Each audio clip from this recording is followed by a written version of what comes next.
this is now the IEP meeting. okay. So this is now the IEP meeting for my son Forrest.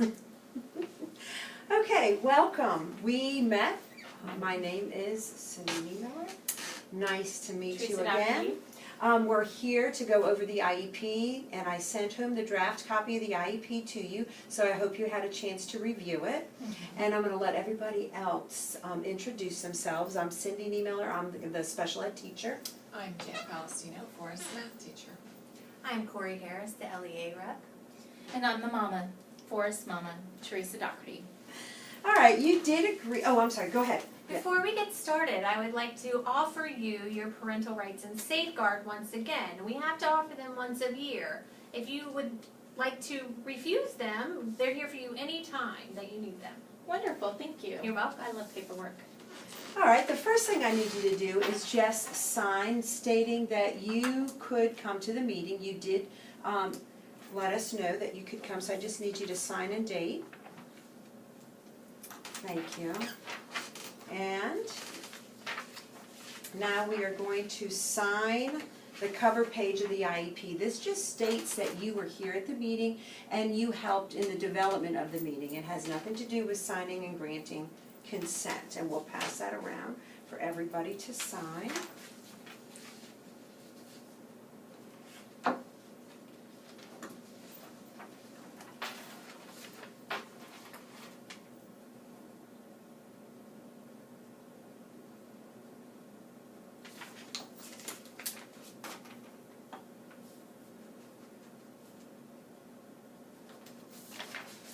All right, and then the first couple pages that I want to go over happen to be the consideration page.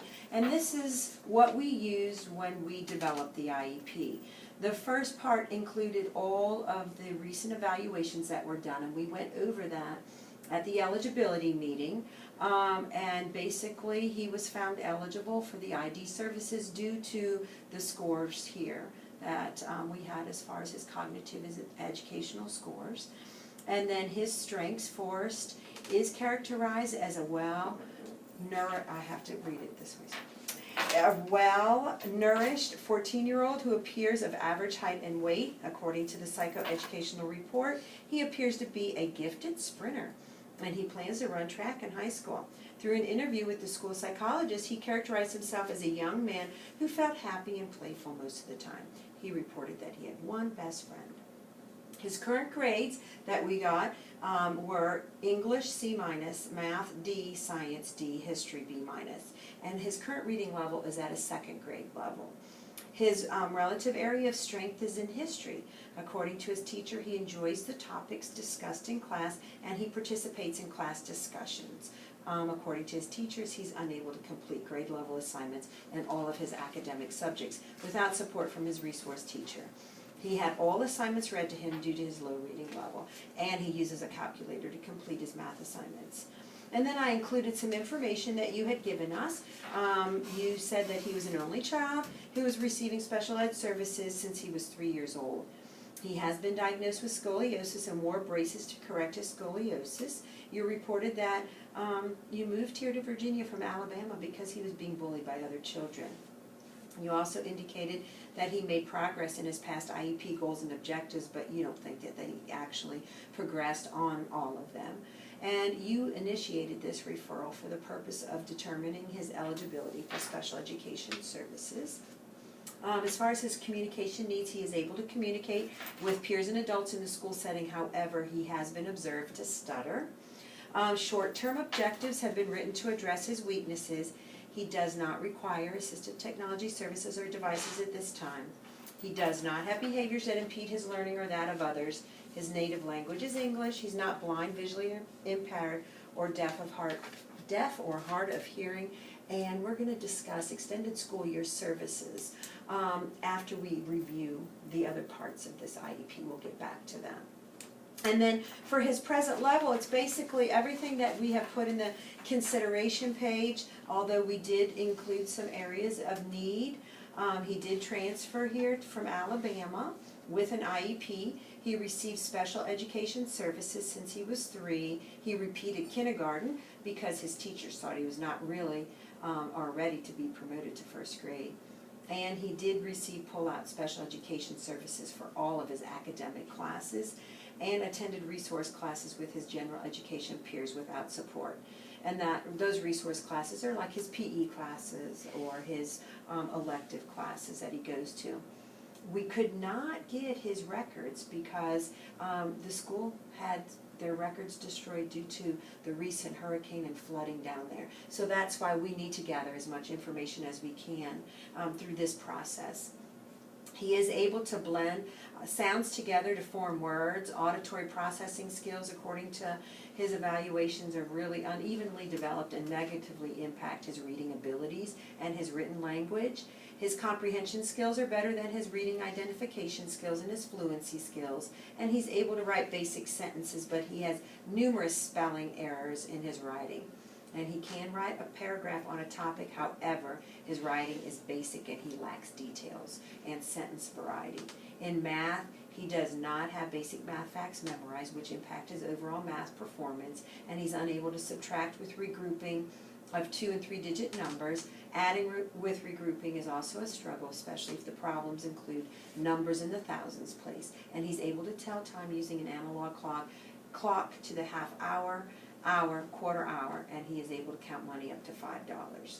And then it includes the same parental input that you gave us, the same academic input, and it also includes the report that we had from his teacher. And his functional performance here includes all the same information that we went over in his eligibility meeting. And so his effect of his disability is that he has weaknesses in all academic areas that require an individualized educational plan to meet his educational needs. He has been found eligible to receive special education service as a student with intellectual disabilities. Do you have any questions on any of that information? No. Okay, and as far as a diploma status right now, he is not going to be eligible to receive a diploma at this time since he's just in middle school. But we do have to go over transition information here and go over some different sections of that. He's projected to graduate in June of 2019. And here it says that the IEP team and the student will select a diploma status. So what he's going to work towards, what type of diploma he's going to work towards. And we'll be talking about that too in a little bit. He is not going to be graduating with a standard or technical diploma this year. And he is, as far as assessment stuff goes, he feels that he can advocate for himself most of the time without difficulty, but he would like his teachers and parents in schools to be supportive. He'd like to graduate and attend post-secondary programs or a university where he can study to become a pastry chef. Did you know he enjoyed cooking? I did not. Perhaps he will employ that in the Army. Oh, he wants to go in the Army And too. combine his two loves, yes. Very good. All right, so within 6 months of graduating high school, Forrest will enroll in a full-time university or vocational program. Within 6 months, he also will complete his post-secondary educational program and be employed in the culinary arts field. And as far as independent living skills, within 6 months of being employed, Forrest will lease or buy a home or an apartment alone or with roommates. Now, these are goals that we have set up right now. And as far as training, he will successfully complete any required training or job professional development. His projected course of study is that he will have, he will participate in a course about foods and nutrition and participate in lessons on consumer skills. He will support and practice self-advocacy skills, and he will participate in lessons about essay writing and receive information about college planning. And he will participate in transition assessments. So for his needs, you state that he currently does not check for correct change, but you're working with him on that. Mm-hmm. And he does not have any experience with public transportation or reading maps of his local residential area. And then he'll he would not be able to give directions from his home to MacArthur Mall, which is about 20 miles away.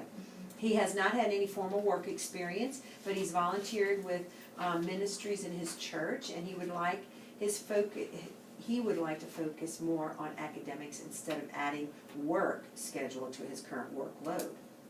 He was referred for a vocational evaluation in order to pinpoint vocational strengths and recommendations prior to leaving high school, and he's currently working towards 3 diploma types because we have not identified one yet. Okay.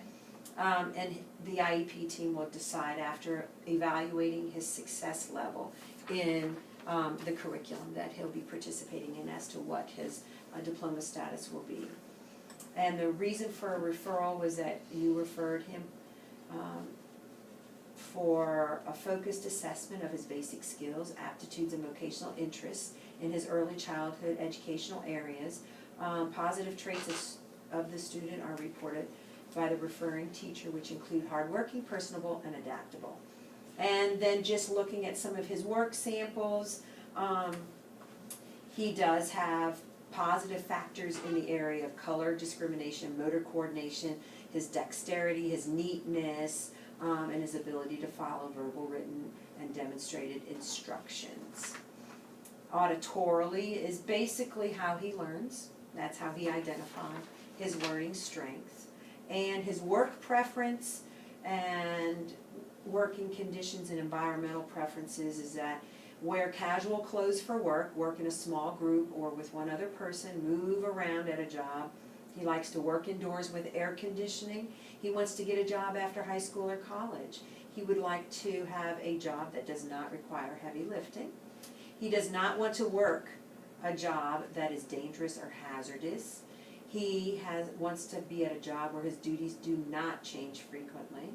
He would like to work at a job with little supervision in a small town or a rural area.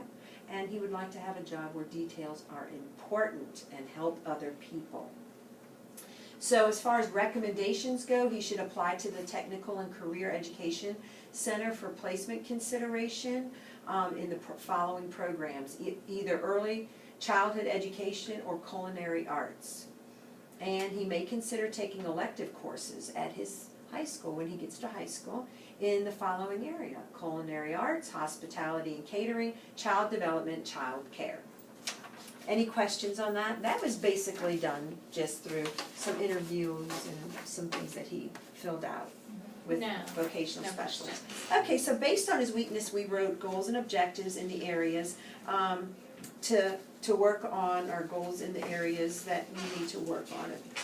It would be the first one, math skills, and he will solve mathematical problems involving multi-digit addition, subtraction, multiplication, and division with 70% accuracy on 4 out of 5 assignments within one reporting period. And then reading comprehension, he'll demonstrate improvement in reading comprehension by reading at his instructional level and reading text at that level, answering reading comprehension questions with 80% accuracy on 4 out of 5 assignments within one reporting period. And that would be at a 2nd grade level because that's where he is right now. He'll improve basic reading skills by reading the first 100 sight words on the Fry list with 80% accuracy on one assessment measured in one reporting period. And for the writing, he'll write 1 or more paragraphs on a topic that include elaboration with a minimum of 2 supporting details and 4 out of 5 writing assignments in a 9-week grading period using teacher-made checklists and anecdotal records. Any questions on his goals? No. Okay, and then the service page is he'll be receiving services under the category of intellectual disabilities. He'll have 5 bells every day, and it'll go for a year, excluding our summer months, and that's why the time is broken up like that. Any questions on that? No. Okay, and then we're going to look at accommodations and modifications that can be provided to him. He's going to have read aloud or audio, including his reading assignments. He gets the use of a calculator, and that can be used in the classroom and on testing environments. So he will, based on his grade level, we're going to try to have him take our standard, our state tests, which are called SOL tests, Standards of Learning Tests. He'll be taking them in reading, with the accommodations that we spoke about, and in math, and he's going to take them in the science, and in history, and then in writing, because 8th graders take all of those tests. And then he'll also participate in division-wide assessments as required based on his grade level, with the accommodations that we spoke about. Do you have any questions on those? Okay, well now what we need to do is just kind of review, this is our prior notice, and we review everything that is documented in here. And then we'll make sure that you agree, you know what's in the IEP before we have you sign it. But one last thing we need to discuss is extended school year services offered to students who have implemented IEPs, are working on some critical life skills, and we feel as an IEP team might regress on some of those skills in their IEP. At this point, we had no data because we did not have an IEP to go over and keep data on that. So we'll discuss that again after we're able to document his progress on these goals. So at this time, he wouldn't qualify for extended school year services. Okay, so in the prior notice, basically what we're doing is we're offering him an initial IEP for intellectual disability services. He'll be receiving the 5 bells, and we have written an IEP that includes his goals and objectives, the present level. We address the testing and the services that he'll be receiving. We base this on this IEP on the recent eligibility findings. And all placement options were considered, and we talked about extended school year services, and he doesn't qualify at this time. We didn't reject any options at this time. We reviewed his scholastic record, parent and teacher input, and the recent testing that was done to develop the IEP. And we proposed this as indicated. We gave you a copy, sent you a copy home prior to this meeting. And then once you leave here, we will provide you with a signed copy. You received your procedural safeguards, and we will also give you all of those things. Okay? Great. So if you agree with everything that we have here, we will need you to read through the placement decision here and initial here after you've read it. Okay, and if you give consent, I need you to check the top box. If you do not give consent to implement the IEP, it's the second. And then if you check the third box here, you've received your copy of your parental rights. And the last box, we talked about testing that he would be participating in as an 8th grader. And if you could just sign and date right there. And the last thing we need you to do is, this is our consent to bill Medicaid, so public insurance. And if Forrest does have Medicaid, I need you to read through this and check one of 2 boxes. You either give consent for Medicaid to be billed, or you do not. And if he, okay, does he have Medicaid? Yes. Okay. And then you just need to sign and date. That is correct. Okay. And that's it, and we can get you copies of all of this if you don't have any more questions. Great. Well, thank you very much. Okay, we Thank you, Ms. appreciate you Dougherty. coming in. Thank you. Nice to see you. Good to see you.